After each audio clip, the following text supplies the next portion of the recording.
I would like to welcome all of you to this training session on accessibility and sensitivity awareness, which is jointly organized by my office and the Department of General Assembly and Conference Management. The objective of this meeting is to foster greater awareness on how negotiations and other intergovernmental processes could be made accessible for all and to enhance awareness, especially for those in direct contact with staff, delegates, and visitors with disabilities. The program has been circulated in my letter to all permanent representatives and permanent observers dated 3rd June 2022.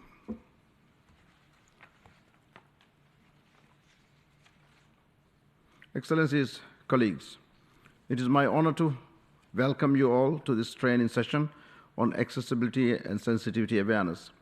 My office is pleased to partner with the Department of General Assembly and Conference Management in convening this valuable session. With an estimated 1 billion persons around the world having a disability, including 1 in every 10 children, the conversation around disabilities and accessibility is one that should be occurring more frequently. No one can enjoy a human right that cannot access. One person with disabilities face many such barriers, including institutional, physical, informational, attitudinal, and cultural, that hamper full and equal access to their enjoyment of human rights and full social inclusion. This is all the more important in the light of COVID-19, which, as we all know, added additional layers of complexities onto those who struggled with accessibility. It is important that the practice of improving accessibility be applied to both physical and online spaces. I'm encouraged by continued efforts at the United Nations, including ongoing dialogues with stakeholders, initiatives like the Steering Committee on Accessibility, system-wide policies such as the United Nations Disability Inclusion Strategy, and infrastructural upgrades such as Accessibility Gate, which together illustrate the commitment of the United Nations to ensuring that the needs of all are met. For my part, in April, I hosted the 8th Holwashi Dialogue on the topic of accessibility of the United Nations headquarters. During our discussion, it was observed that awareness and training for delegates and staff is a key component of addressing issues relating to accessibility and disabilities. I'm pleased that there will be an informal briefing by the United Nations Secretariat on lessons learned from the COVID-19 pandemic and on the progress made to improve accessibility of the UN headquarters premises for persons with disabilities, scheduled for Tuesday, 14th June 2022. It helps to have the many facets of this issue examined by stakeholders on a regular basis. Today's event is another opportunity to contribute towards an inclusive working environment for all. We will hear from disability awareness, accessibility, and inclusion experts on matters such as reasonable accommodation, inclusive presentation, disability etiquette, physical and digital barriers. I thank Dr. Elizabeth Lockwood of CBM Global Disability Inclusion, Dr. Muhammad Ali Lutfi of Global Initiative of Inclusive ICTs, and Bethany Brown of International Disability Alliance for being here today to guide us in this training. Let us use today's session, which is on the cusp of the 15th Conference of State Parties to the Convention on the Rights of Persons with Disabilities, to reflect on the efforts being made and the commitments needed in order to not to leave anyone behind, especially here at the heart of multilateralism. And at the heart of multilateralism, we need to make sure that the heart of multilateralism understands what disability accessibility is about. I'm discouraged that at the United Nations we have not been able to have the disability gate opened for 2 years. I was hoping that it will be done during my presidency, and I have been informed, and I'm deeply, deeply disappointed that it cannot be done. For the United Nations to be termed as the heart of multilateralism, and for us not being able to have a disability access gate installed at the United Nations headquarters for 2 years is shameful. It is unacceptable. And I urge member states to take this up. And this organization, this institution is driven by member states. And it is up to you to make sure that these things get delivered. For us, for all of us to understand what it feels like to be denied accessibility. I thank you.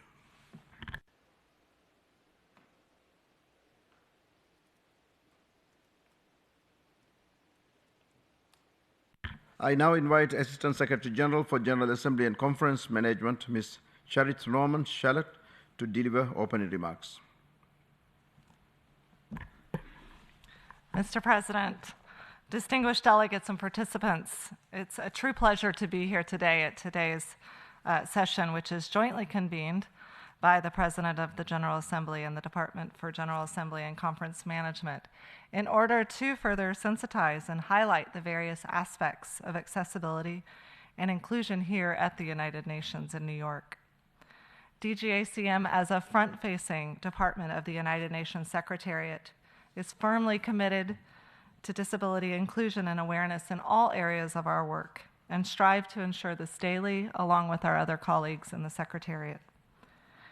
In the context of United Nations conferences and events, persons with disabilities require equal access to meetings and events to be able to fully participate in the decision-making on behalf of the member states, organizations, and the groups that they represent.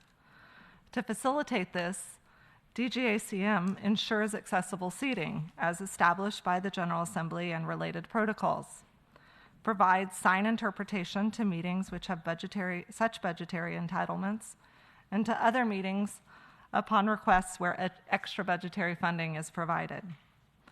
We also ensure parliamentary documentation, for which we are responsible for, and issue is provided in accessible format.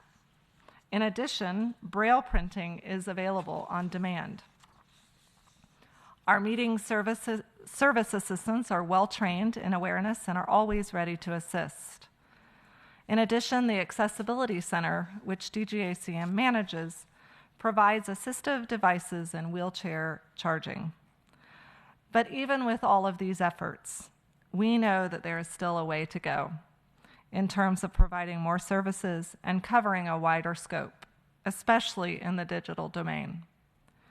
To ensure that we are continuing to make progress, the Secretariat is developing guidelines on the accessibility of United Nations conferences and meetings for persons with disabilities, whether they are delegates, staff members, representatives of civil society, or other participants, for member states' consideration. These guidelines will be aligned with the provisions of the Convention on the Rights of Persons with Disabilities that relate to accessibility and the United Nations Disability Inclusion Strategy as established by the Secretary General. We intend to work with our colleagues in other departments to see whether and how the services of the Accessibility Center at the UN headquarters could be further enhanced, and are studying ESCAP's experience of modernizing its Accessibility Center.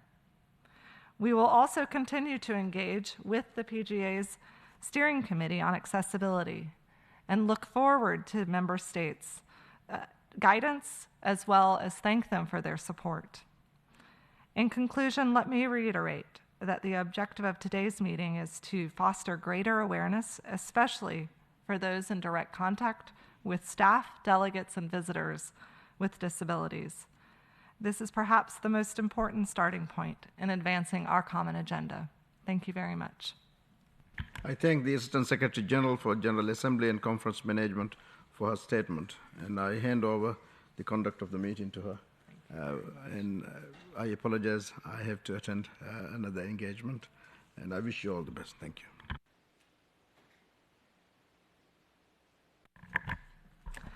We shall now hear presentations from the panelists who are here with us today. I would now like to invite Dr. Elizabeth Lockwood to give her presentation. Elizabeth. Thank you. Thank you very much for inviting us and for being here as well. I will begin with background, and then my colleagues will take it over with disability etiquette and digital barriers and inclusion. I won't go into much background because it's already been covered, but one thing I want to emphasize is that the persons with disabilities is a group anyone can join at any time, and especially as we age. I will also say that there is a cost to exclusion keeping persons with disabilities out of society, and there is an approximate 3 to 7% loss of GDP with this. So there's a benefit to inclusion for all. As our framework that we use and the UN uses is the Convention on the Rights of Persons with Disabilities. It was adopted in 2006, and as of May has 185 ratifications. It is interestingly, uniquely, a development and human rights framework, which is very important, and cross-disability and cross-sectoral policy. And the convention is based on the social and human rights model of disability, which is what we use, the current model. But there are outdated models that are unfortunately still pervasive in society. They are the charity model and the medical model.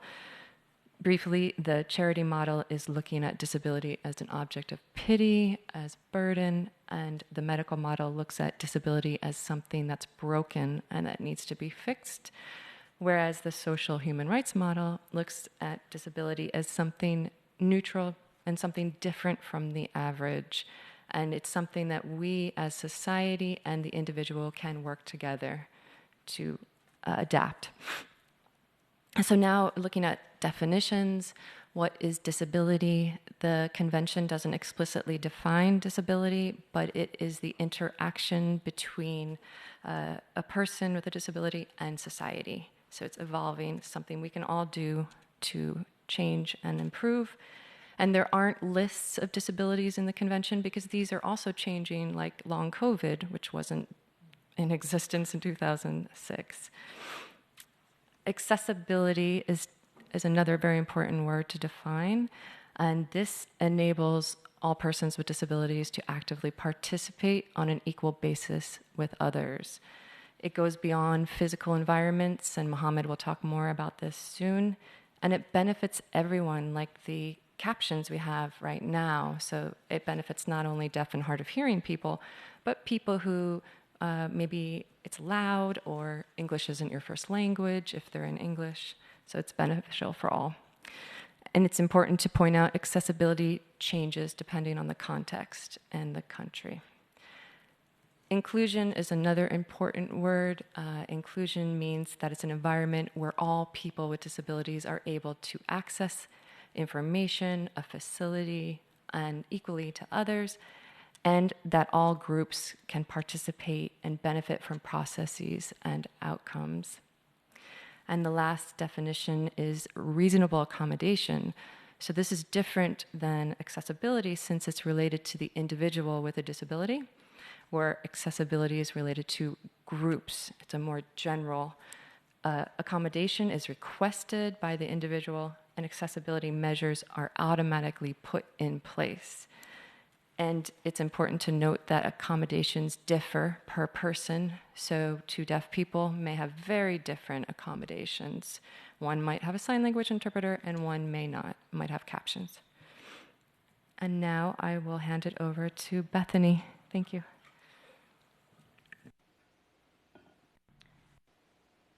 Thank you. I'm going to start by talking a little bit about general disability etiquette and then go into some specific areas of disability and talk about some etiquette that could apply in interactions with people with specific disabilities. The goal is that we want you to be able to better issue spot, to better engage. We won't be able to give you an exhaustive list of everything. It's really just to help spark your awareness. So I'll start off by talking about the power of language. We use the term persons with disabilities. We don't use the term handicapped or special needs or differently abled. we use the term deaf or hard of hearing. We don't use the term deaf, mute, or deaf, dumb, or hearing impaired. We use the term intellectual disability, cognitive disability, developmental disability, rather than a phrase like mentally retarded. A person uses a wheelchair, is a wheelchair user. They're not wheelchair bound or confined to a wheelchair. A person without disabilities is a person without disabilities. They're not normal, they're not healthy in comparison to persons with disabilities. Lots of people with disabilities are perfectly healthy, and having disabilities is perfectly normal. Accessible parking and accessible toilets is what we say, rather than handicapped parking or handicapped toilets. And we say blind and partially sighted, rather than talking about impairments like visual impairments. The basics. We want to be respectful of other people. Every person's going to have their own individual accommodations. And with that, it's really important to ask. People with disabilities know what they need, so give people space, offer assistance if you're in a position to do so, but don't get into someone's space, and I'll get into that a little bit more. So when you're talking with a person, it's okay to ask if they have a disability. It's not okay to ask about their disability specifically. The idea is that you want to have the information that you need to be able to facilitate the interaction that you're having. Don't assume that you know the best way to help a person. If you think that they might need help, they might not. So wait and hear if a person actually does want some assistance or some help. Wait to listen about what they say about what their disability is if you've asked that question. And be flexible, recognizing that it's not going to be the same for every person. Looking at the way that we speak to people, the way that we interact, we want to not be overly familiar. So if a person hasn't used a first name with you, don't use a first name with them. Be patient. Sometimes people take more time to complete a thought or to complete what they're going to say. And when you're talking with a person who has a personal assistant, sometimes people have someone with them helping them, then speak directly to the person that you're interacting with. Don't speak through the personal assistant. And if you're not sure who the personal assistant is, it's okay to ask that question. And now I'll talk a little bit about assistive devices. So people who are using mobility devices need personal space. Everyone needs personal space, but people using mobility devices might need a little bit more room to maneuver, to turn around, or to be able to have an appropriate distance. Don't touch or handle a person's device without their permission. It's like touching a person's body. So this would go for a wheelchair, it would go for a cane or a walker. And along those lines, if someone has something like that sitting nearby them, don't move it away from them, because you could strand them somewhere. Some people use service dogs or guide dogs as part of their assistance. Don't touch or distract the service dog, as cute as they may be. When they have a vest on, it's working, and the dog needs to pay attention to what it's doing. If you're not sure if a dog is a pet or a service animal, it's okay to ask. And you can provide water for a service dog if it's requested. I don't know that would happen in this context, but you never know. Just be careful about water bowls, because they shouldn't be put in aisles or paths. And it's really good for service dogs to be placed outside of foot traffic, which can be stressful for them while they're working. when a person has a disability that's invisible, like cognitive disability, psychosocial disability, don't make assumptions about a person's behavior.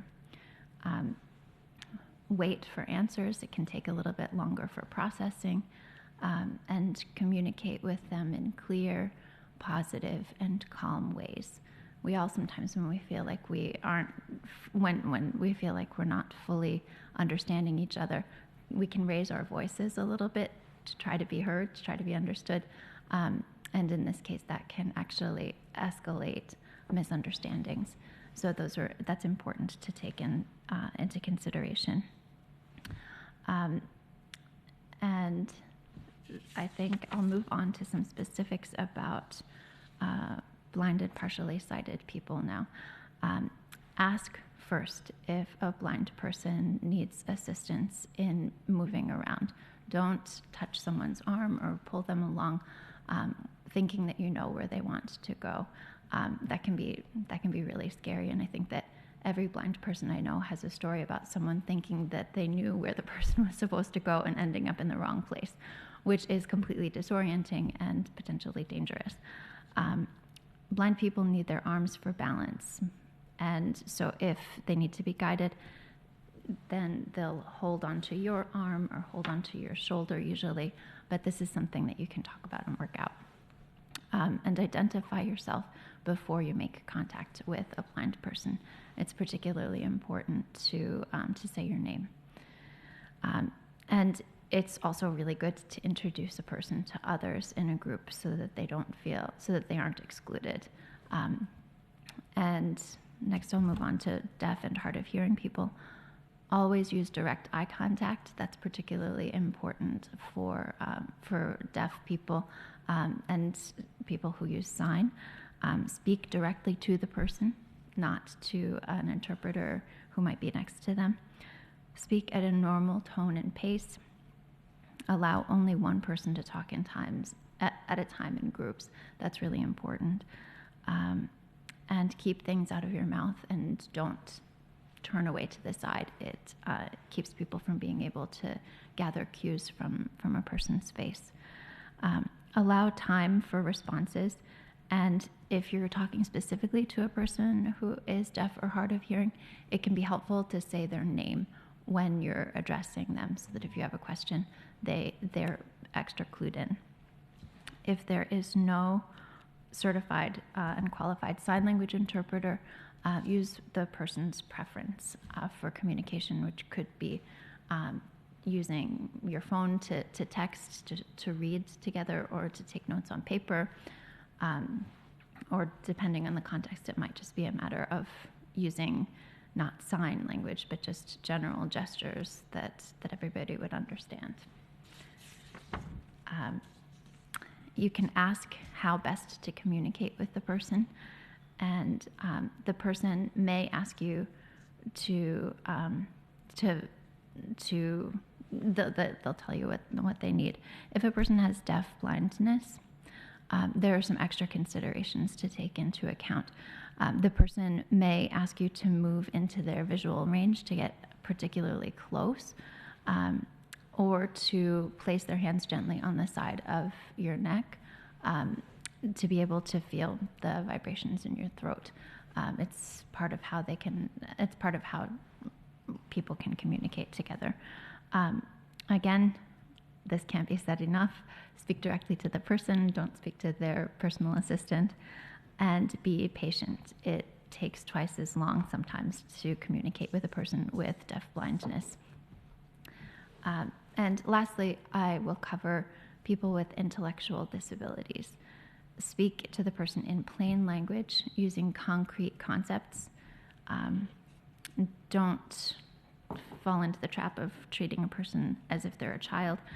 Don't patronize them, treat them like an adult. Don't make assumptions about what a person can or cannot do. And provide one piece of information at a time. Easy read documents are a great resource for written communications, using clear language with pictures We're really excited that this year for COSP next week we have an easy read version of the program for the first time, which is a great step forward in terms of accessibility for the conference. And with that, I'll remind you again that is by no means an exhaustive list of the many, many ways that people can have accessibility helped by the way that we interact with each other. But it's meant really just to help you to issue spot, to help you to be aware and clued in of the situations that are around us all the time. Thank you for your attention. Okay, thank you. Well, thank you very much for your participation. I'm going to speak about accessibility in terms of physical or environmental accessibility and digital accessibility. The United Nations is a good example for several aspects of physical accessibility in terms of wide doors for wheelchair users, also some signage for people to follow where to go, or the directions to rooms and stuff like that. However, we need to keep in mind that we need to take into consideration different needs of different types of disabilities.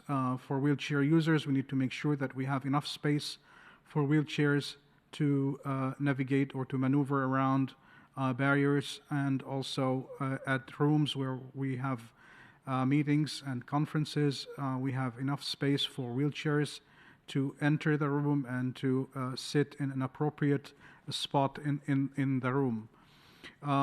There are extra accessibility issues that we have to keep in mind. For example, audio signs or light signs, audio signs for blind people, and especially like for elevators to know like which floor we have arrived to.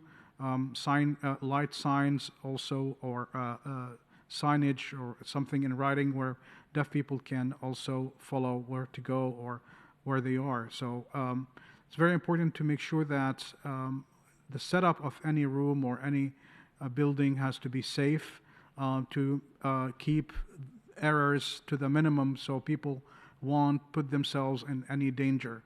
And also for blind people, usually we use, so we read Braille, so keeping signages in Braille on doors is very important for blind people. That's kind of example on like physical accessibility. Now, for digital accessibility, we can talk about the issue of access to information. This is a key starting point when talking about digital accessibility. So, and also we need to take into consideration needs of different types of disabilities. For blind people or partially sighted people, we need to make sure that documents we are handing out or information we are distributing must be in electronic format. Not any electronic format. For example, PDFs usually, or most of the time we receive documents that are like images or JPG format. We use screen readers as blind people. These screen readers cannot recognize images unless there is description or a text describing what the image is about.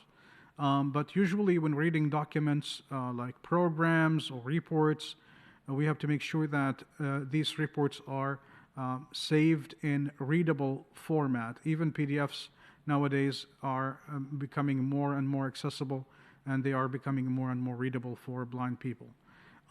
For deaf and hard of hearing people, sign language is very important. Also, there's something additional which is now becoming very important, and we use it quite often at meetings, conferences, and so on and so forth, is live captioning or closed captioning, where people, where any conversation or any presentation is typed out so a deaf person can follow what's being said or what's being presented.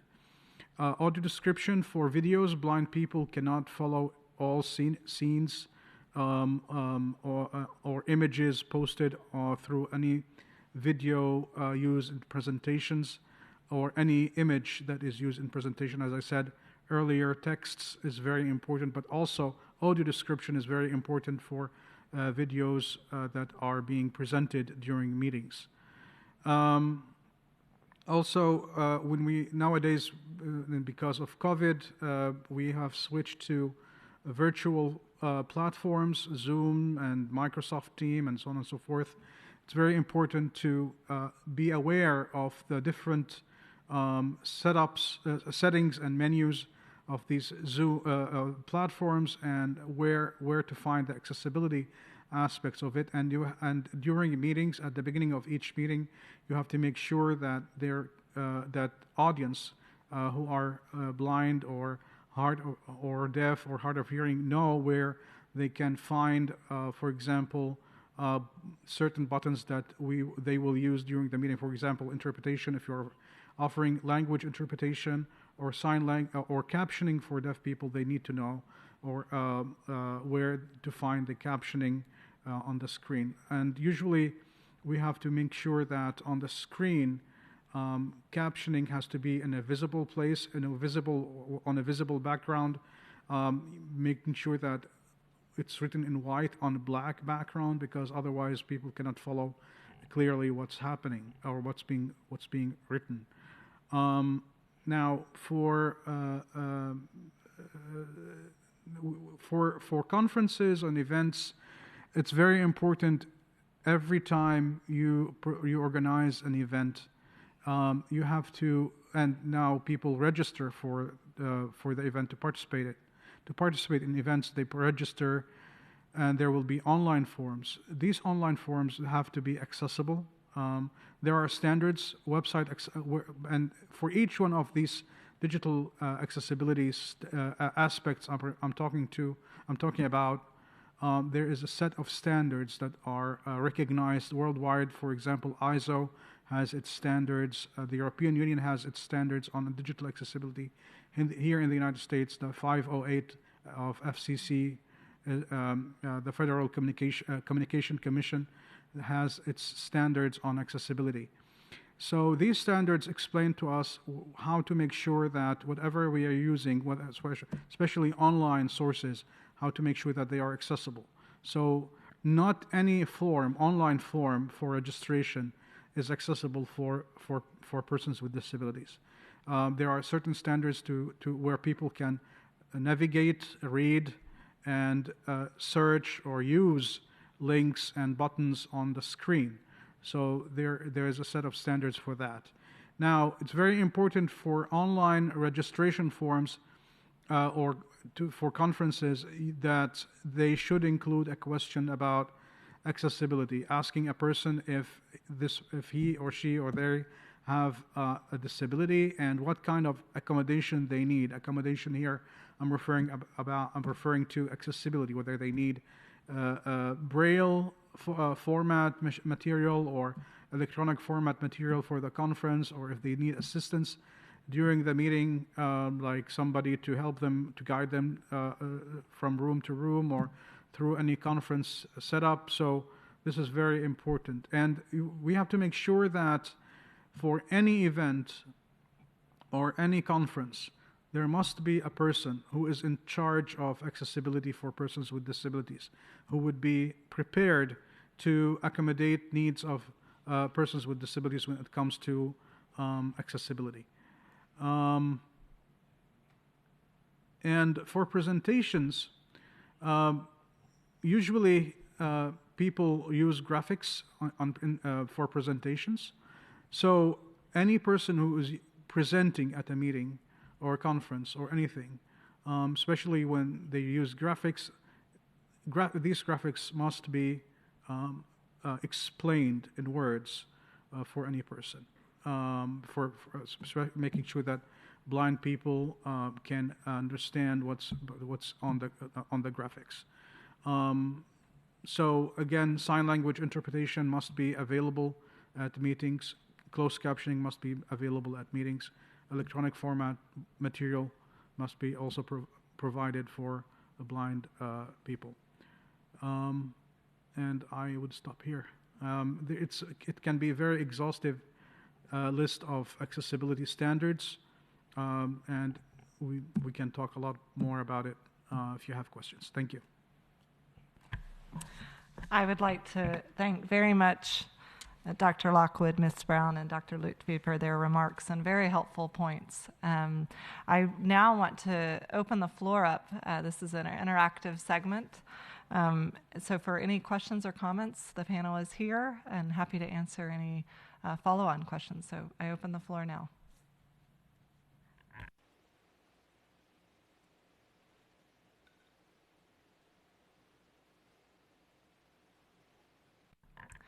I give the floor to the distinguished delegate from Pakistan. Go ahead. Thank you, Madam Chair. Let me at the outset thank the President of the General Assembly for convening the Hawashi Dialogue and convening this training session in follow-up to that. I would also like to thank the Office of the President of the General Assembly and DG ACM for making this training possible.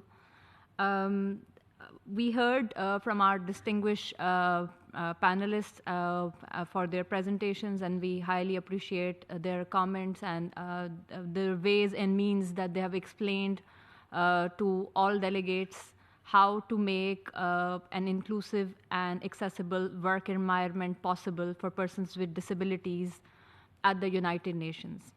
In order to be able to make environment accessible for persons with disabilities, attitudinal as well as physical barriers have to be removed. And it has been presented in the presentations how that could be done. I would just like to add one point to the attitudinal barrier point. In order to be able to overcome attitudinal barriers, we all need emotional intelligence, understand what person with a disability would feel by imagining if we were in their shoes, if we can imagine and visualize what a blind person would experience the environment, how it would be, a wheelchair user or a deaf person, we would be in a better position in changing our attitudes and in responding to their needs and in understanding their rights. Equal rights can only be enjoyed when we give equal opportunities to everyone. With regard to the physical barriers, a lot of useful suggestions have been given by the presenters. I would just like to add a couple of more points to that. Improving accessibility of the building, a constant effort has been made, and we thank the steering committee and the DGACM for making improvements, but much more needs to be done. For blind people, their Wayfinder app needs to be developed. At the same time, accessibility gate needs to be installed. When it comes to accessible formats, they have been explained at length. We would request to all permanent missions, not only the Secretariat, to send all documents in accessible format, avoid using image formats like JPG and others where documents are not accessible and they cannot be read by those who are blind. For example, I would share a couple of examples of how it actually happens. A number of times resolutions are circulated by member states and negotiations are ongoing. Changes take place in those resolutions. Visual impacts are used to demonstrate those changes. For example, use of colors. It can be, instead of using colors, brackets could be used, track changes, and all other formats which are descriptive, not visual. So it is just a small effort on the part of the facilitator of the document to make it accessible. And when documents are being sent, sometimes graphs are given and images. If a description could be included for those who need a descriptive format, it would be really helpful if we understand those accessibility requirements. When it comes to meetings, a number of time documents, different patterns, voting, everything is flashed on the screen. While the voting pattern and the voting results are being read out, but if the chair of the meeting, be it a virtual meeting or a physical meeting at the United Nations, if the person chairing the meeting or the secretariat staff who is giving that can make it more descriptive, it would be really helpful for those who cannot read the screen and make them feel that they're not being left out. In addition to that, we need to make all United Nations website, including website of its all agencies, more accessible in accordance with Web Content Accessibility Guidelines, and make the e-delegate accessible, which it is not currently, and we hope that that would be done soon. In terms of virtual formats for meetings, we would like to encourage all member states as well as the United Nations entities to use those virtual platforms which are more accessible, like Zoom, Microsoft Teams, Webex, and other formats. And lastly, we need to ensure that Accessibility Center can provide better facilities and assistance to persons with disabilities who work as delegates at the United Nations, those visitors who come to visit for a conference and who have a disability. So we need to really work to strengthen the existing Accessibility Center to be able to provide better facilities. Thank you so much. Thank you very much for those comments and suggestions. What I'm going to do for the panelists, I'm going to take a few speakers and then I'll turn it over to you if that's okay. So I have next on my list the Finland and then Portugal. Thanks very much. I firstly want to thank the President of the General Assembly and DG ACM for organizing this useful training and for all the speakers for your briefings. Timing of this training could not be better, considering that next week the UN will host globally one of the largest conferences on the rights of persons with disabilities, the Conference of States Parties to the CRPD. Overall, we are thrilled to see that the UN is approaching disability inclusion in a comprehensive manner. An important milestone in this regard was obviously the launch of the United Nations Disability Inclusion Strategy in 2019. Disability inclusion is going towards in the right direction, but change does not happen overnight. All of our efforts are needed in this regard. We're very pleased to see that the UN leadership is so active and supportive of this agenda. During Finland's presidency in the COSP, we have paid close attention to accessibility issues as well as reasonable accommodation. We see that amongst UN meetings, COSP should lead by example in this matter, but these issues should not stop once COSP is over. Accessibility and reasonable accommodation should be universal in UN meetings. Accessibility is a right and means to realize other rights in the CRPD, and reasonable accommodation is a key element in making sure that persons with disabilities can enjoy their rights on equal basis with others. To mention a few concrete examples of realizing these in COSP, I would like to mention giving reasonable accommodation to speakers in the conference. We see that individual reasonable accommodation should be guaranteed in all UN meetings as such, but as importantly, it needs to be openly communicated so that persons with disabilities are aware of this. As was mentioned, COSP 15 is also the first time that we will have an easy-to-read version of the program, and we hope that such versions would be done in all UN meetings in the future. This action would increase accessibility and increase participation by persons with disabilities. A few weeks ago, we organized a walkthrough at the UN premises to make sure accessibility requirements are well taken care of in the conference. In concrete terms, this means making sure routes are accessible, there is enough staff guiding participants to right places, making seating charts so that accessibility requirements are taken care of, and making sure that there are portable microphones and headsets, to mention a few things. We also agreed to organize sensitivity training to staff working at the UN during COSP, and that took place this morning. Capacity building and training in general are key throughout the system so that the rights of persons with disabilities are fulfilled. Thanks again for organizing this really important training event. Thank you very much for that.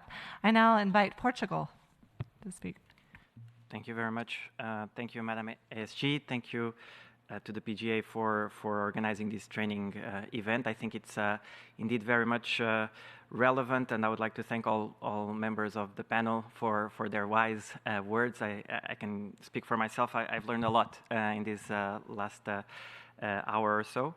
I would have two questions for this interactive segment. So the first one is whether, so how does it work here in the UN Secretariat in terms of assessing accessibility constraints and understanding in a regular basis how things are improving? So whether there are surveys that are conducted, whether there are ways to gather inputs from both staff and delegates here at the UN. So this would be the first question. The second question is related to well, the priorities that we have in the way forward to turn the UN more accessible. Meaning, so I understand that in terms of the premises, and it's always very difficult to discuss construction works and changes in the physical infrastructure. And we heard the comments on the accessible gates, which obviously are very important. Are there other constraints that we need to fix to turn the UN more accessible? Not only in the premises side, but also in terms of communication, which I think is also a very important topic. So we always discuss how, so in the revitalization of the General Assembly, how better we can communicate. So and multilingualism is obviously very important, but how do you assess the UN communication with the broader world? So the results of what we do here, how do you assess our capacity to reach out to all citizens regardless of their disabilities? Thank you so much. Thank you very much for those questions. I have one more on my list that I'll take, and then we'll take the questions and invite you to make more comments.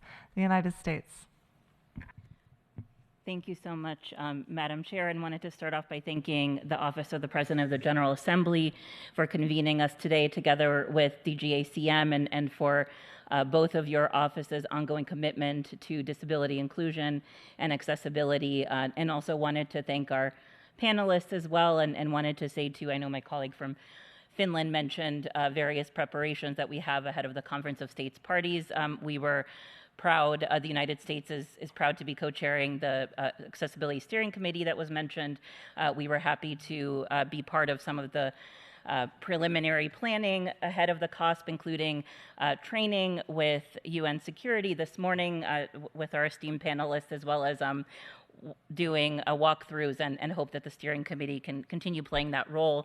I'm also wanted to mention too, in the spirit of the CRPD, nothing about us without us, but also the critical role that allies play as well. And I know that there are unfortunately only thus far a handful of us with disabilities among civil society and delegates, ambassadors, but meetings like this are really critical to have allies and those without disabilities who understand these issues around the room and on the podium, really speaking out and taking ownership and advancing some of the advancements that we've made. We've heard about the accessibility gate and the delays there, but I want to say too, that was a result of frankly many people in this room as well during the Commission on the Status of Women, where such a need was identified, and my colleague from Pakistan as well talked about the ongoing challenges to e-delegate.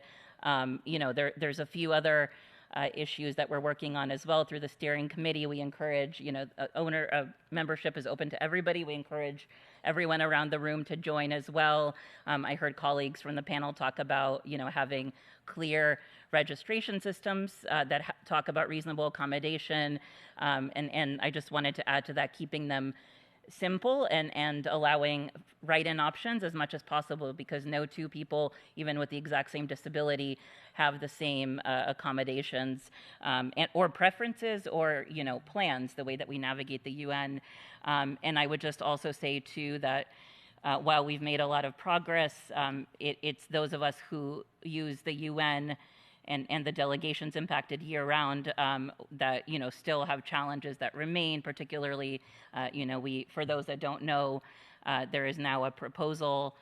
There is a method for rearranging accessible seating, but it's still done on a case-by-case basis, and so we're working together with DGACM and other colleagues to systematize that for delegations based here. The GA podium, unfortunately, is still not accessible in a practical manner. For those of us that know, we're in CR1 for 1 hour, then CR4, then the GA. So for delegates with disabilities who need to step in for an ambassador or another expert, it is not possible to speak before the GA podium without advance notice, because that project is still ongoing. I did want to ask a question to the panelists, maybe to guide the discussion as well.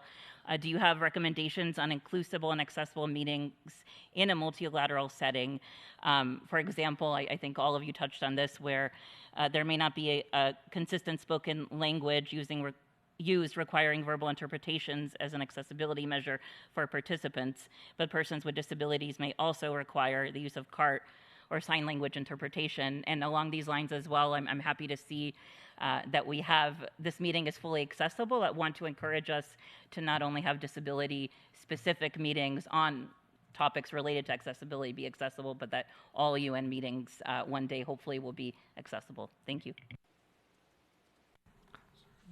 Thank you very much for all of those points. I know that the distinguished delegate from Portugal, I think some of those questions were directed to the Secretariat. So I'll take those, and then I would love to turn it over to the panel to answer some of the questions, and feel free to add to what we should take into consideration as well in answering these questions. But to specifically start with the first question that you had, in terms of how we're assessing what we need to do and where we need to go.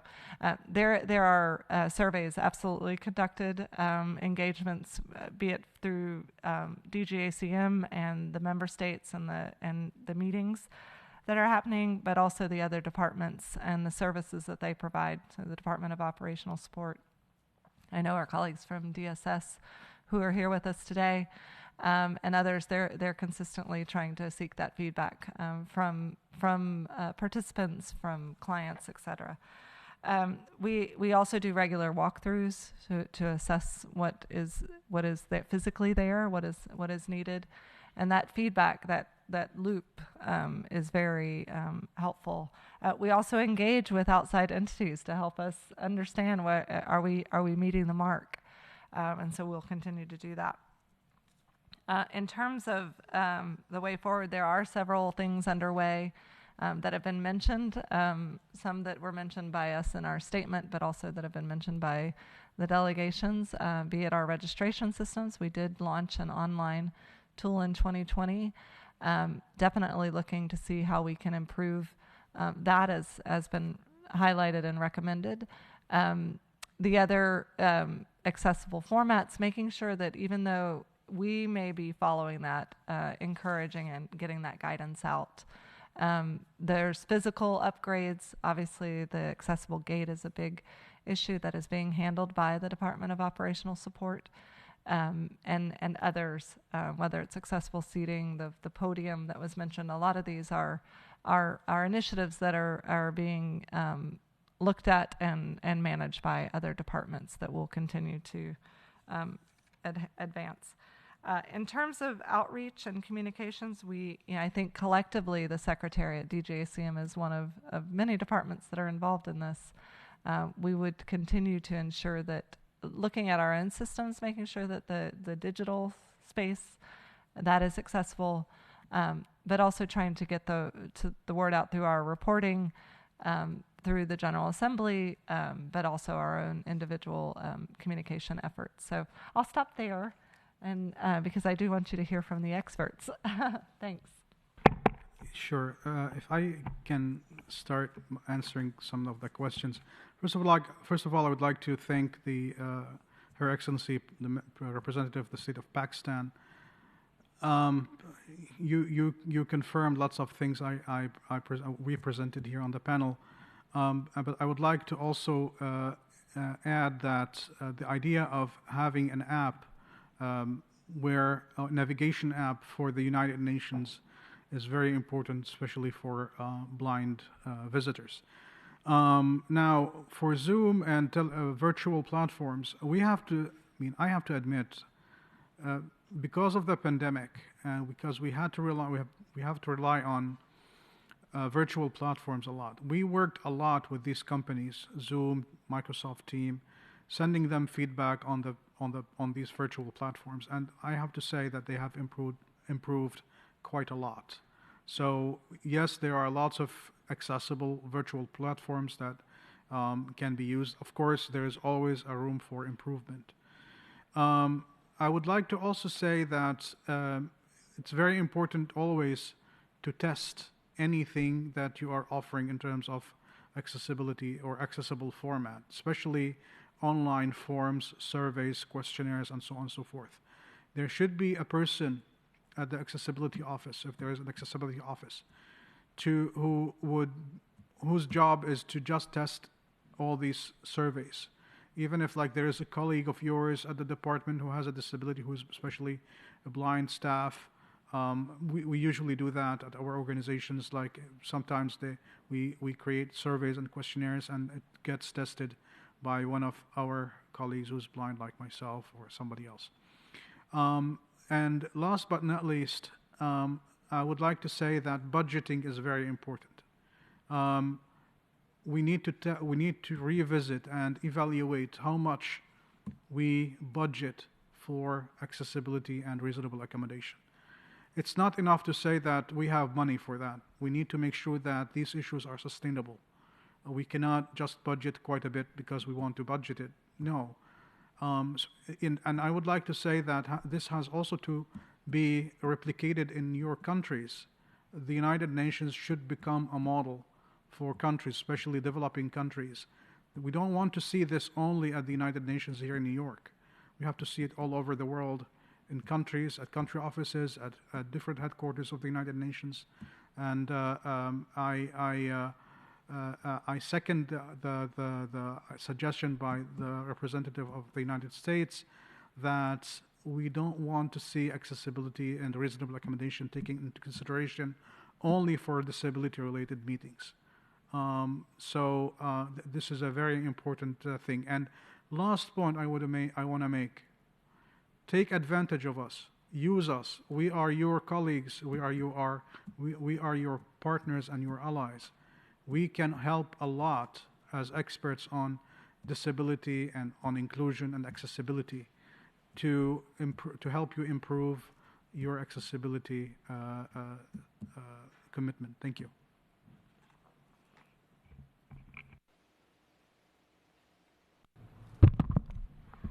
You can go first.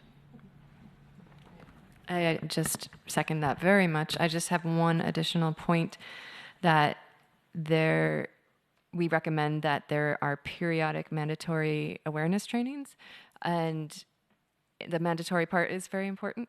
And today we had a great example of this with the U.S. mission. We gave a security training 3 times to the different shifts, and it was fantastic. But we really encourage that this keeps happening with changes and turnovers, so we can create the sustainable change that Mohammed suggested. Thank you. And I'd like to respond to the representative from the United States question about accessible meetings. To just flag a report or some guidelines that are coming out from 2 of our members, Inclusion International and Down Syndrome International. They've been working on these guidelines called Listen, Include, Respect. And they'll be out in an easy read format sometime in the coming year, and they're going to have a side event at COSP next week to showcase these.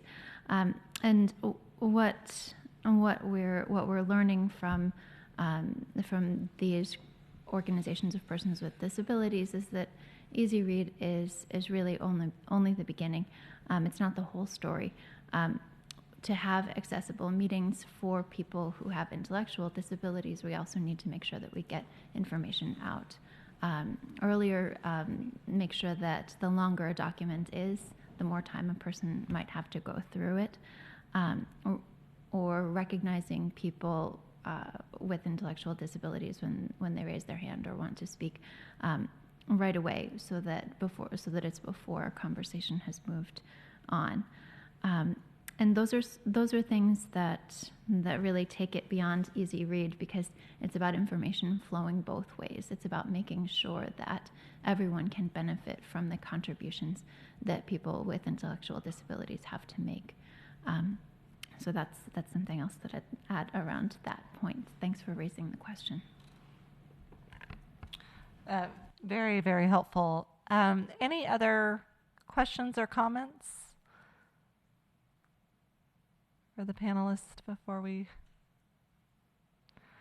I just want to say, additionally, before I conclude and thank them very much, there is a session next week, and as I mentioned, several of the things that were mentioned, while we are very happy to co-host this session with the Office of the President of the General Assembly, we're one of many departments that have responsibility of ensuring that the UN premises are accessible. Obviously, our main remit is on conference management and General Assembly affairs. But I just want to say that I take note of everything that's been raised, be it the Wayfinder and I had my list here, the accessible formats. Obviously, there are different things that we're responsible for, but the other departments will make sure that everyone is aware. Our Office of Information Technology, as well as to the point on the mandatory training, that is something that